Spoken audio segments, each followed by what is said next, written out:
ఈరోజు మీడియాలో అంతా వస్తున్న విషయము జగన్మోహన్ రెడ్డి గారు నాకు అప్పిచ్చారు అని నా అఫిడవిట్లో చేర్చడం జరిగింది.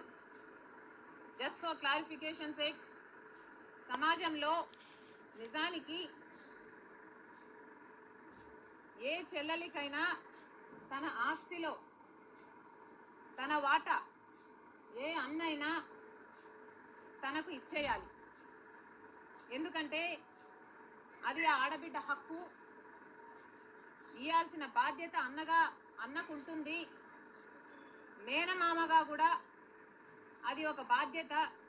ఎందుకంటే తల్లి తర్వాత తల్లి స్థానంలో నిలబడేవాడు మేనమామ కాబట్టి ఇది సహజంగా అందరూ పాటించే నియమం. అయితే కొంతమంది చెల్లెలికి ఇయ్యాల్సిన ఆస్తి వాటాను ఏదో తమ వాటాగా